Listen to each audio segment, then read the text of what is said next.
Summer in the City is a prequel to Sex and the City, and it's about Carrie Bradshaw's first summer in New York City and how she meets Samantha and Miranda and all of her big adventures and you know, kind of her first serious boyfriend, who, this being a Sex and the City prequel, turned out to be a disaster. What inspired me to go back was, I think the time felt right. And of course, for me, when we meet the characters in Sex and the City, that always felt to me like the middle of their story. And the characters in Sex and the City come from a very specific time and place.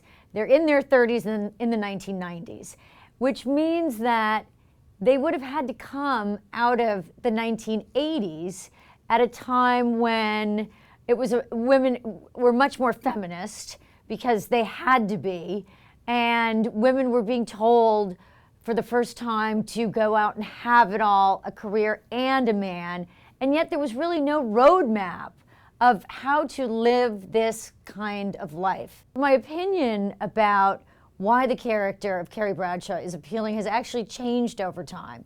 I used to think it was because she was an every girl, but then in writing Summer in the City, I realized that she's really an original. She doesn't follow the crowd, and she comes to New York to be herself, which is what she can't be in her small town, and she comes to New York to find her own path, and she's not coming to New York to imitate or to be somebody else. So this is a character who is both an original and also a character who's down to earth, and I think is relatable because she's down to earth. People always ask me how close I am to the character of Carrie Bradshaw, and if indeed it is I, just to be grammatically correct. And I created the character as an alter ego when I started writing Sex and the City in 1994.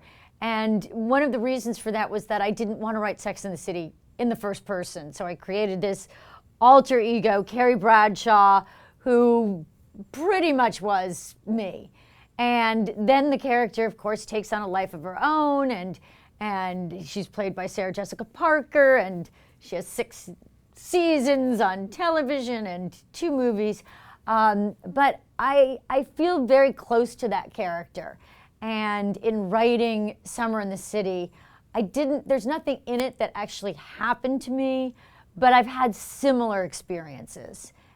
I knew I wanted to be a writer when I was 8 years old. And I think, you know, I often find people somehow think, oh, you know, you were in New York and then you suddenly decided to become a writer and you wrote Sex and the City. No. It was something that I knew I wanted to do at the age of 8. And it was something that I pursued. And I always knew I wanted to live in New York and be a novelist. And that was why I ran away from college to come to New York. I think one writer who really inspired me was Evelyn Waugh. And he wrote very, very dark comic novels about English society. So I had a great love of English writers and their irony and cynicism, and I really aspired to be Evelyn Waugh. When I was 12, I thought if I could be Evelyn Waugh, everything would be perfect. I hope the Carrie Diaries books will inspire young women really to find out who they are and to follow their own course.